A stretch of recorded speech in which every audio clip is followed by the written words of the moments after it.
जिस थाली में खाते हैं हम तो उस थाली में छेद करते हैं। तो हिंदी से हमारा दूर दूर तक कोई रिश्ता नहीं है। जिस थाली में खाते हैं उसमें छेद करते हैं, गलत बात है। और नशे की दवाइयां हमारी फिल्म इंडस्ट्री में भी इसके एडिक्शन करवा दी। अरे सुनो यार किसानी जी, हाल ही में आपने देखा बीजेपी सांसद और जो अभिनेता हैं रवि किशन जी और जया बच्चन जी में जो मतभेद हुआ उसके बारे में बताइए, क्या कहना चाहेंगे? जया बच्चन जी ने कहा कि जिस थाली में खाते हो उसी में आप छेद करते हो, और रवि किशन जी ने कहा सबकी बॉलीवुड है, ऐसा नहीं कि आपका ऐसे बॉलीवुड, हर इंसान का बॉलीवुड है जो काम करते हैं। क्या कहूँगे उनके बारे में? उनके देखिए, वो दोनों राजनेता हैं और मैं एक अभिनेता हूँ, उनमें मुझ में फ़र्क है। वो विवादित स्टेज पे है, हम विवादित स्टेज पे नहीं हैं। हम कोरोना काल में लोगों की बातें करें, लोगों की मजबूरी की बातें करें, लोगों की प्रॉब्लम की बातें करें कि अब हम उन दोनों नेताओं के बीच में उलझ जाएं। बट जया जी ने जो भी बोला वो सीनियर है, हमारी मदर हैं। वो उनके मन में क्या है बॉलीवुड के प्रति या भोजपुरी के प्रति, बट भाषा कोई बुरा नहीं होता मेरे हिसाब से। हर वो भाषा एक दूसरे की माँ होती है। उनके लिए हो सकता है जो भाषा हमारी गलत हो, बट ऐसा अब जया जी ने मैंने सुना नहीं है, इसलिए मैं कोई टिप्पणी नहीं कर सकता।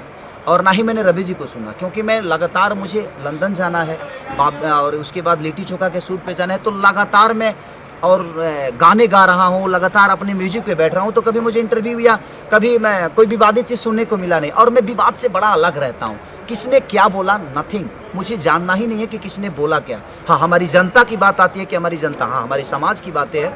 जिस थाली में खाते हैं हम तो उस थाली में छेद करते हैं। तो हिंदी से हमारा दूर दूर तक कोई रिश्ता नहीं है।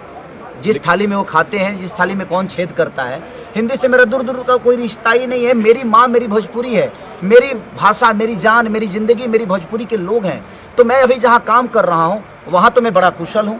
अगर जया उस मदर को क्या लगता है भोजपुरी के बारे में, ये तो मैं कल्पना नहीं कर सकता। उनके विचारधारा है एक भोजपुरी के प्रति, वो हमारे लिए बुरा भी सोचेंगी तो हमारी मदर की तरह है, हमारी माता की तरह है, उनका सम्मान है। और शायद उनका जितना अनुभव है, हमारी उम्र भी नहीं हुई, तो मैं कोई टिप्पणी करना नहीं चाहूँगा उनके लिए। नहीं सर, सवाल इसलिए उठ रहा है कि वो भोजपुरी इंडस्ट्री से आते हैं, इसलिए उनको टारगेट किया जा रहा है रवि किशन जी को।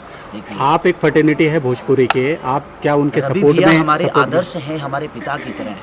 रवि भैया के शब्दों में जो चीज़ें होती है, हम उनसे हमेशा कुछ ना कुछ सीखते हैं और वो जवाब दे सकते हैं, इसलिए क्योंकि उनका स्टेज है, क्योंकि वो भी राजनेता है, वो भी राजनेता है। तो एक राजनेता का जवाब एक राजनेता देता है तो शायद बेहतर चीज़ें होती है, क्योंकि उनका अपना खुद का एक स्टेज है। हम एक अभिनेता हैं और रवि भैया हमारे स्तंभ हैं। हमारे अगर भोजपुरी के वचन अगर कोई कहे तो हमारे लिए रवि किशन है। चाहे वो देखिए किसी पार्टी से हैं, उससे मुझे कोई लेना देना नहीं है, लेकिन उन्होंने भोजपुरी के लिए बहुत कुछ दिया है, बहुत कुछ किया है। हमारे मन में, हमारे दिल में, हमारे भोजपुरी समाज के लिए उनका सम्मान आजीवन रहना चाहिए सबके मन में, और मेरे मन में भी आजीवन वो चीज़ें रहेगी।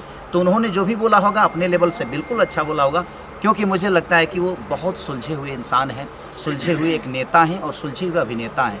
उन्होंने संसद भवन में भी भोजपुरी में पहली बार भोजपुरी के लिए सवाल उठाया था, तो मैंने बोला भी था कि पहली बार दिल्ली ऐसे जगह पे और पूरी दुनिया के सामने एक स्पीकर के सामने भोजपुरी की भाषा के लिए 8वीं अनुसूची में ले जाने के लिए रवि भैया ने पहली बार आवाज़ उठाया। वो सुन के बड़ा अच्छा लगा। तो रवि भैया का जो पहल है वो बड़ा काबिलियत तारीफ़ है, और एक नेता के हिसाब से नहीं हूँ, एक समाज सेवी के हिसाब से चीज़ों को कर रहे हैं। तो मेरी शुभकामना है अपने बड़े भाई के लिए, अपने उस पिता के लिए, जैसे आजीवन जहाँ भी रहें वो खुश रहें। और मेरी दुआएं हैं 5 साल मेरी भी उम्र उनको लगे, ताकि जब तक वो जिए लोगों का ऐसे ही और लोगों के बातों के लिए, अपने समाज के लिए लड़ते रहें।